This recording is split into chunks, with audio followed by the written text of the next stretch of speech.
All right. Welcome into this edition of the Milwaukee Bucks on Tap podcast. Corey Moen, Evan Byrne. Evan, how are we doing this morning? Not too bad. Not too bad. Yep. So, we had a packed show for you guys today. We're going to be talking about Milwaukee's wins this week over the LA Clippers and the Philadelphia 76ers. And their uninspiring loss to the Sacramento Kings. Right in the middle. Also, we're going to be discussing Khris Middleton's return. He's been out for really over a month, I think. He's been early February, I think we mentioned. Before the All-Star break for sure. Yeah, just about a month and a half. Yep. So let's get right into it. Milwaukee played a game last Sunday against the LA Clippers. Won that matchup 124-117. The Clippers did not have Kawhi Leonard or Paul George. Mm-hmm. And obviously with Russell Westbrook being out, that really puts a dent into their depth. So what did you see from this game? Well, I saw a typical Norman Powell Bucks killer 26-point performance. But that doesn't surprise me when you're taking 21 shots on a game where your top guard is out and your top forward is out. So it doesn't surprise me at all. But yeah, I think one of the biggest things I saw, though, is kind of like going back through it, is seeing their final score at 117 and then looking at their shooting performances. It just does not add up to me. It looks like the Bucks could have held them a lot better. But again, I'll take another win away against the Clippers. Again, they didn't have their top guys, but I think defensively, I saw one of the better games, I feel like, under the Doc Rivers era. Holding James Harden, one for 6 on 3-pointers, 5 for 16 shooting, I think was one of their better games I think they had defensively. Again, James Harden could be a pest when shooting a 3-pointer, getting lousy foul calls, blah, blah, blah. I just felt like that was one of their better games just in general, holding him to 13 points, so a lower scoring end, lower performance shooting wise, both the 3-pointer and just kind of overall. Did dish out 11 assists, but that's besides the point. And then one of the better shooting games again from Lillard, from 3, shot 7 of 13, 11 of 19, chimed in 35 points, getting the assists up 2 at 11 as well. So I think overall, just one of their better defensive games against the Clippers. Again, sure, they're out their top 2 guys, but you still got James Harden, you still got Norman Powell, you still got a couple bench guys. You got Zubac starting again. So I felt overall this was a game that the Bucks kind of need to win. Just again, with the top guys out, these are one of the games you got to capitalize on. And again, they were able to do it in LA. Yeah, and for kind of looking at it, like, Giannis dropping in 34, Dame dropping in 35. Like, and again, offensively, the Clippers, they just don't have much without those guys, okay? Throughout the past few years, it's painfully obvious that if the Clippers are going to go anywhere, they're going to need Paul George and Kawhi Leonard.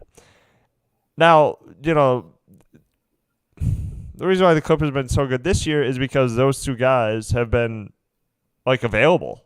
They've actually played a lot of games this year, which has been surprising because, that just hasn't been the case in the past 4 or 5 years since they've been there, is they've always been hurt. They've always been injured. And LA's supporting cast hasn't been great. And again, they're getting, they got contributions from Norman Powell. That's a good piece. Bones Highland put up a pretty solid performance after really not playing a lot to start the season. And, they got veterans like PJ Tucker, who, by the way, bearing the lead here, he scored in this game for the first time since mid-November. Yeah, I was going to say in months. That's crazy. That to me is crazy. Yes. To not score a basket in an NBA game in over 4 or 5 months. That Like, that was crazy to me. But of course, it happened to us. That's how I was thinking that too. I was thinking that. It's like, uh, yeah, that does make sense. The fact that everybody can hold PJ Tucker at bay, but then against us, he had a solid 7. So mhm. Zubac had 18. Milwaukee shot 49% from the field. I guess points in the paint were at a premium for LA because they had about 58 of them. So, you know, again, what more can you say? Yeah, though one of the highlights I did have was Gallinari finally made his first 3-pointer for the Bucks. He had a little corner 3 celebration, pointing the one up. Finally got his one, so that was funny that it took him so many games to finally get a 3-pointer as a typical 3-point shooter himself. But that was fun to watch. But yeah, otherwise I feel like everyone else chipped in somehow, whether it was scoring wise or defensively.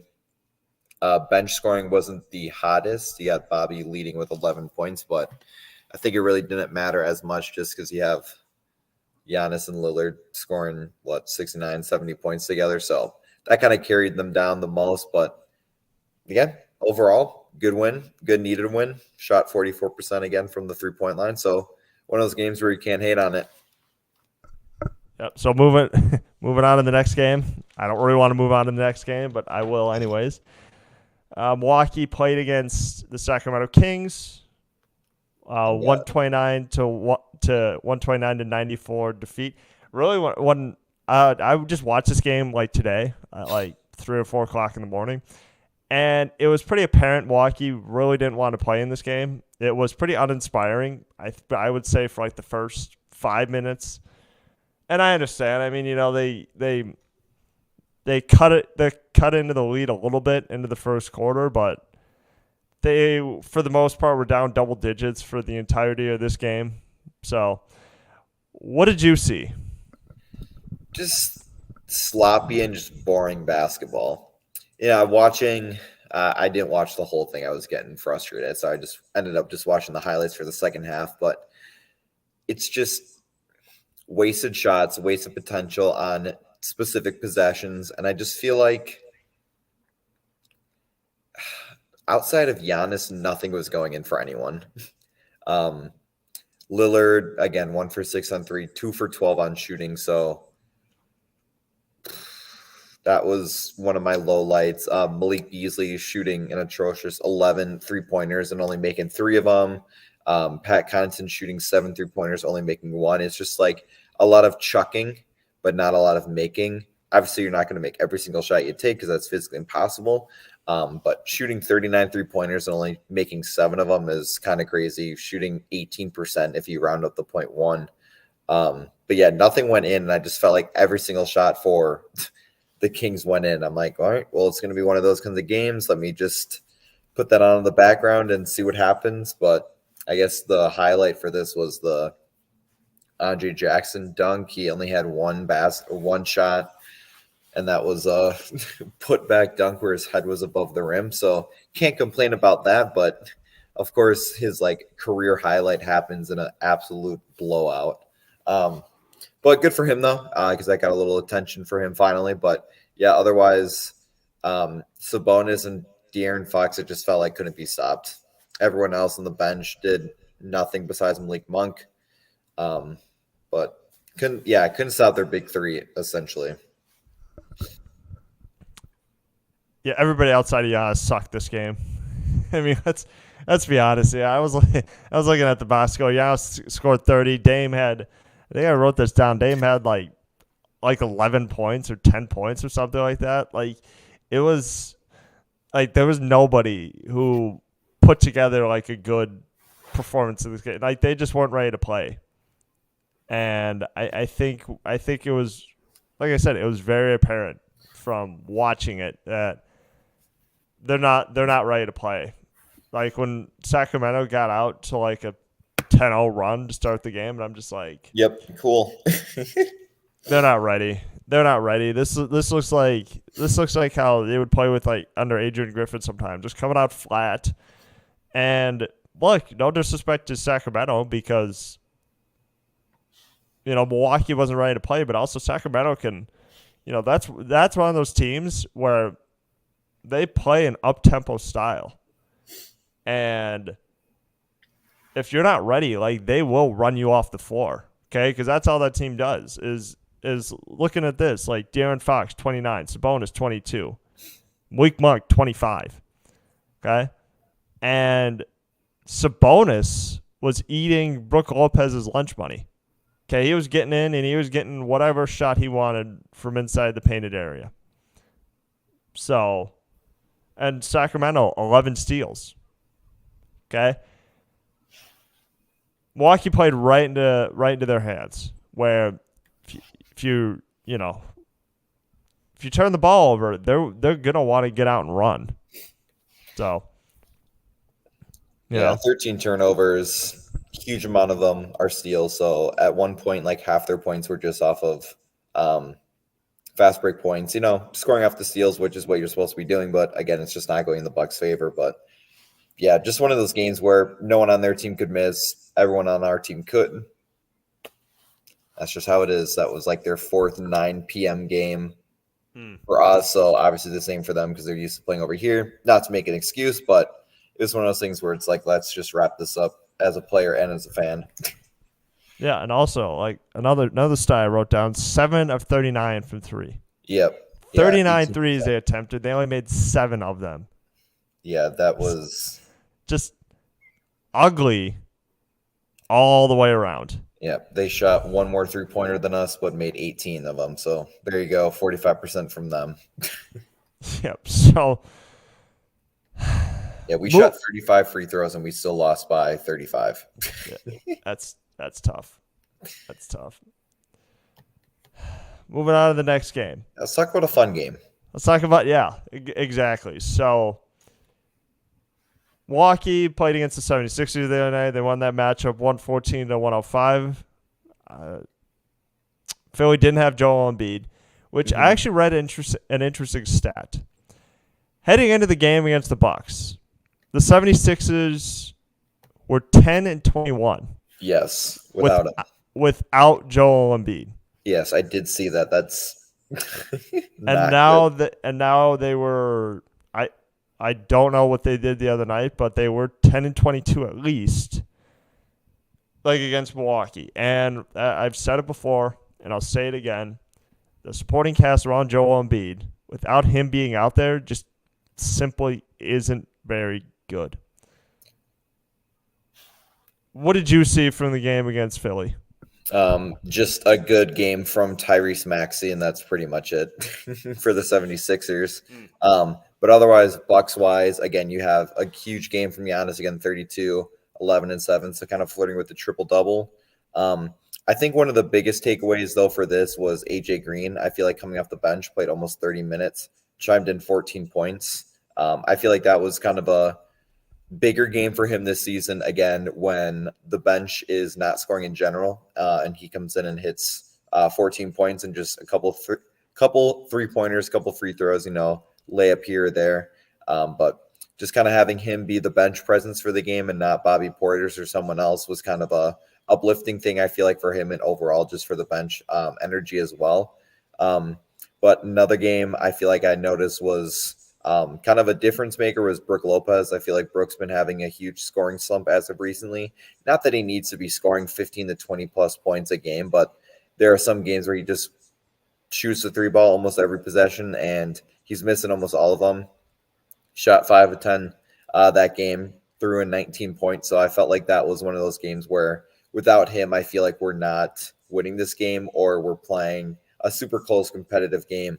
Again, it was kind of close to begin with. They only won by 9, but without Brook Lopez, some of Brook Lopez's shots, you don't win that game. So I felt like he was a huge difference maker on that starting lineup. And I think, again, just having A.J. Green be that bench presence with Bobby and Pat scoring 17 combined. So kind of nice to have the other guys, I feel like, kind of chime in and be that difference maker in a game where it was pivotal to win this game without Joel Embiid and home as well. Yeah, I've said this before. Milwaukee's like, if they can get contributions from almost everyone, they generally win those games. Giannis 32, Brook 19, Dame 17, AJ Green 14. Like, if they can get games from guys like that, generally they're in a good spot to win. And again, Tyrese Maxey, like I've said it before on this podcast, where it's just like you watch certain teams play and you could just kind of close your eyes and you could just kind of say what happened. For Philly's sake, like, I couldn't have watched a Sixers game all year, and all the information that they would have told me is Joel Embiid's going to be out. If you would ask me what would have happened, I'd probably say Tyrese Maxey went off and nobody else really did anything. And that was actually kind of true. I mean, they did get contributions from Cameron Payne, who had 13, and Tobias Harris, who had 15. Of course, he had 13 points. So went 3 for 3 from 3. Revenge game. But I mean, look, like Philly is like they're 37-30 right now. Like they are in this right now. They're in the 7th seed. Like they won't go. They're barely treading water without Joel Embiid. And this just goes to show is that when you bank everything on postseason success and you make a rash decision, such as like firing Doc Rivers. And look, I'm not going to complain because you know what? Doc Rivers is our coach now. But when Philly did make a rash decision by firing Doc Rivers just because they didn't beat the Celtics, or trading away James Harden. I mean, they could have used James Harden right now, if I'm being honest. I like Tyrese Maxey. I do think they should build their offense around him. But I think if they still had James Harden, okay, and if they still had Maxey, those two, like at the very least, would have had Philly in a better spot than they do right now. Yeah, because you got a guy who can play the point guard in James Harden. Obviously, Tyrese Maxey is playing point guard, but do you throw him? Either one could play point guard. I would rather have James Harden doing it. I just feel like running the offense more would be more beneficial in their standpoint. But yeah, without having a dominant big and having, I'm not going to say an inexperienced guard, but someone who hasn't been playing too long, you're not going to be successful against some of the more competitive teams. Again, I know we mentioned this the last time they played, but having Mo Bamba be in your starting lineup as your starting center instead of Joel Embiid kind of says a lot, just because of how different of a playmaker they are. How one's an MVP, one is never going to be an MVP. No disrespect to Mo Bamba, but you don't have anyone who is going to, I guess, really take over outside of Tyrese Maxey. Tobias Harris is going to take over. Kyle Lowry's not going to take over anymore. Buddy Hield off the bench isn't going to take over. It's like you got no one who I feel like could be a filler in for Joel Embiid, which is asking for a lot just because of how high of a caliber player he is. But you can't play, I guess, competitive basketball as much missing Joel Embiid and then having the roster that you have right now try to fill that in, just because there's no realistic guys who can fit into a role that could somewhat cover for Joel Embiid when he's gone, while some other teams can. You're out Giannis, okay, cool. You have Damian Lillard to kind of hold it down. You're out Kevin Durant, okay, you got Bradley Beal and you got Devin. It's like other teams have guys who can step up, and I just feel like the 76ers just don't, outside of Tyrese Maxey.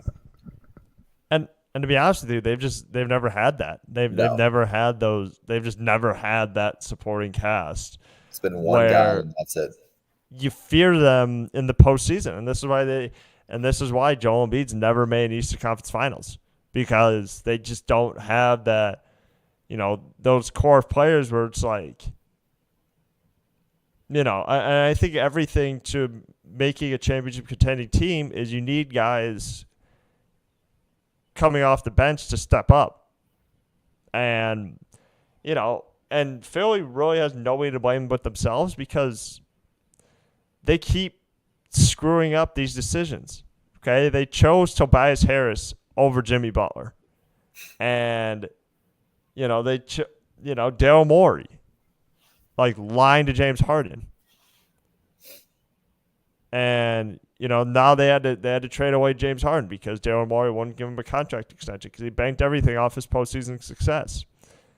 And it's unfortunate that Philly is like they just keep making these rash decisions because we're not getting far in the playoffs. I mean, look, Doc, like, love or hate Doc Rivers, he still had him as a good regular season team. Okay?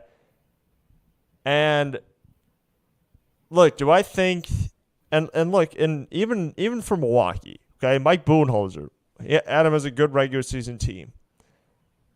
But they weren't getting it done in the playoffs. But the difference is that John Horst in free agency made impactful moves to help this team win. Okay? He surrounded him with good shooters, first of all, which is like everything. Surrounding him with a Malik Beasley. Okay? And, re-signing Jay Crowder. And, trading for Patrick Beverley. Like, those are impactful moves. And obviously even trading for Damian Lillard in the offseason. I mean, look, the move to hire Adrian Griffin didn't work out. Okay, maybe it was a rushed decision, but then he course corrected, and it was like Doc Rivers is still a really good coach. So let's get him from ESPN and let's have him coach our team in the middle of the season. That was like maybe not like a popular move at the time, but Milwaukee rattling off 6 straight wins the All-Star break was like, okay, this is what this team could become. With the right, playing the right way. And look, the defense is top 10 now since Doc Rivers took over. So, look, it was a good course correction on John Horst's part to be like, this isn't working, but, we do have a veteran coach who can help lead this team. Yeah, I just feel like at this point the Bucks are getting the treatment where they win 6 games in a row, no one cares. Oh, they got blown out. Let's make sure we publicize everything about it and hate on it. Oh, they won again. It's all right. No need to post. But yeah, it's. I feel like in the end, it's just going to be their playoff success. Again, everyone hates Milwaukee. Everyone hates the Bucks. So I feel like where they're at right now, again, it just is unfortunate that their losses are just blowout losses and they're not just losing competitive games of basketball.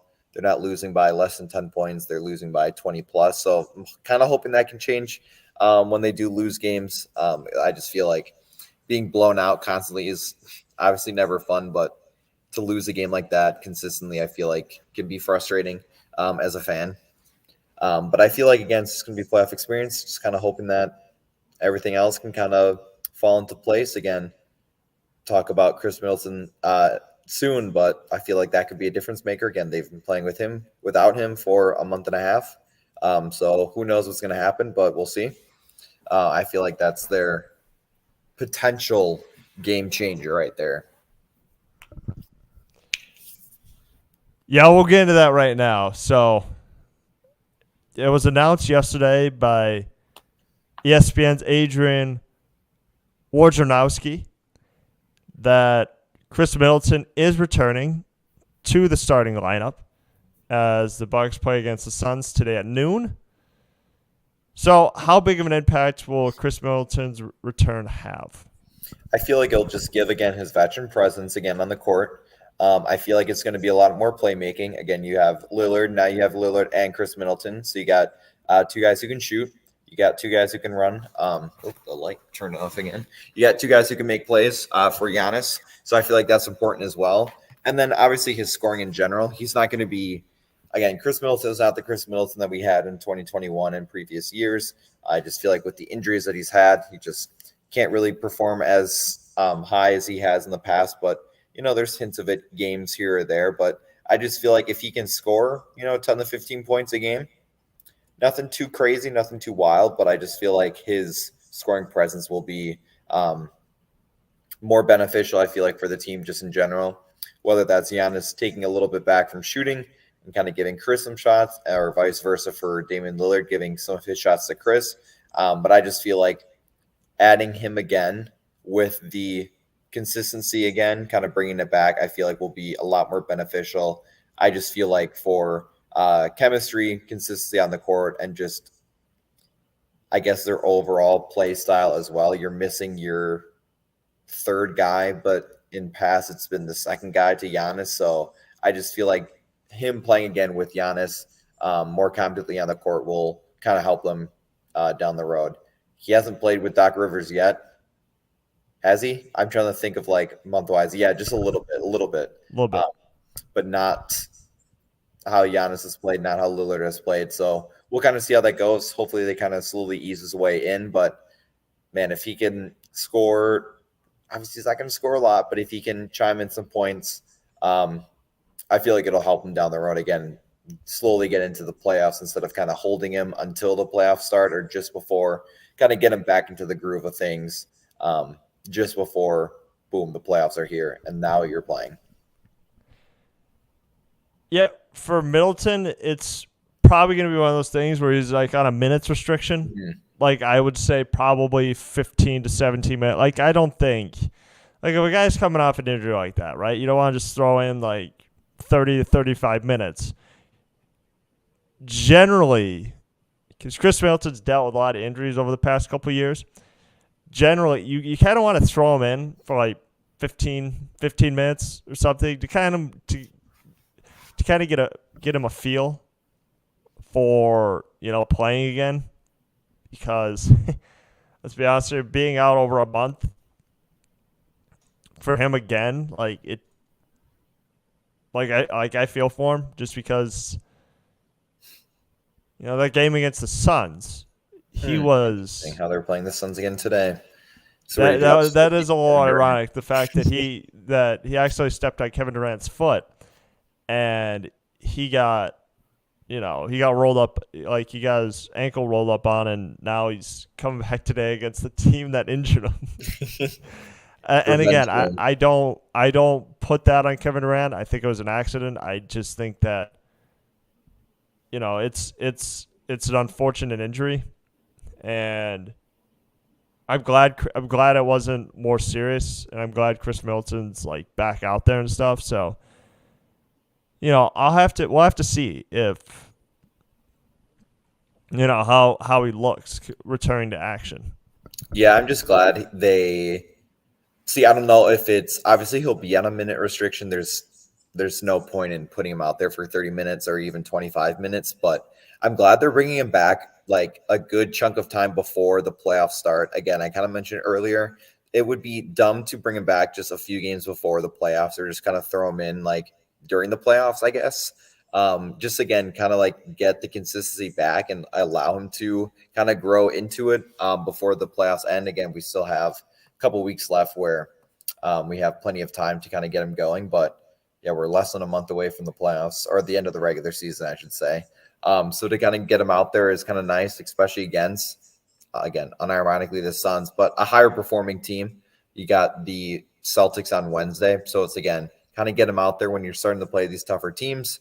And just kind of hope it works and hope that it kind of pans out well going into the end of the regular season, just kind of seeing where he's at instead of waiting, again, a couple weeks for him to be like fully 100% if he's not 100% already, and just kind of see what happens with him. And I'm excited. I feel like it'll be beneficial for them out there. Again, like I mentioned, chemistry-wise, just kind of hoping that having him back will kind of uplift some of the playing style as well, again, with some of the guys who are taking more shots who might not have to anymore with Khris Middleton out there.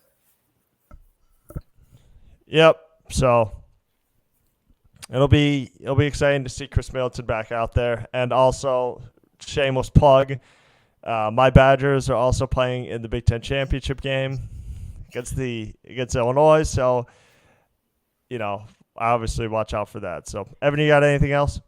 Nope. Again, we've got a game today at noon. I'm going to this one, so hopefully it's a win.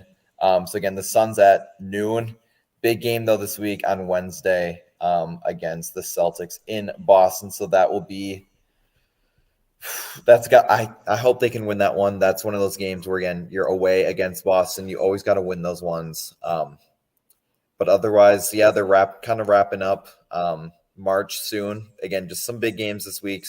Again, we got today, but we got Wednesday against the Celtics, and we got a back-to-back home against Brooklyn. I almost said the New Jersey Nets. That's kind of crazy. And then Sunday against the Thunder as well. So besides the Suns game today, this following week, we got two big games against Boston and OKC. Yep. So watch out for those games. So thank you guys for tuning in to the Milwaukee Bucks on Tap podcast. We'll see you guys this week.